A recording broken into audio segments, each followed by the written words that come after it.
গাজায় চলছে ইসরায়েলি তাণ্ডব, পাখির মতো উঠছে মানুষ।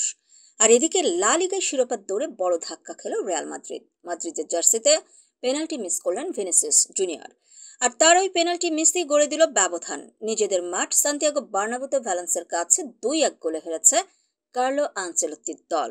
শনিবার রাতে অনুষ্ঠিত ম্যাচে নির্ধারিত সময় শেষে যখন ড্রয়ের আভাস মিলছিল, তখনই নাটকীয় মুহূর্ত। যোগ করা সময়ের 5ম মিনিটে হুগো দুরো গোল করে জয় এনে দেন ভ্যালেন্সিয়াকে।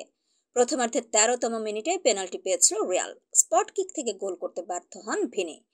তার দুর্বল শট ভ্যালেন্সিয়া গোলরক্ষক গিওর্গি মামারদাশভিলি ফিরিয়ে দেওয়ার 2 মিনিট পরেই মুক্তার দিয়াখাবির গোলে এগিয়ে যায় ভ্যালেন্সিয়া।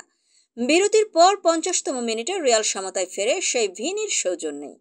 লুকা মদ্রিচের কর্নার থেকে জুড বেলিংহামের পাস পেয়ে এবার আর ভুল করেননি ব্রাজিল তারকা। এরপর বেশ কয়েকটি গোলের সুযোগ নষ্ট করা রিয়াল গোল খেয়ে বসে যোগ করা সময়ের 5 মিনিটে। রাফা মিরের দুর্দান্ত এক ক্রসে হেড করে গোল করে বদলি খেলোয়াড় উগো দুরো। এই হারে চিরপ্রতিদ্বন্দ্বী বার্সেলোনার সুবিধা করে দিল রিয়াল।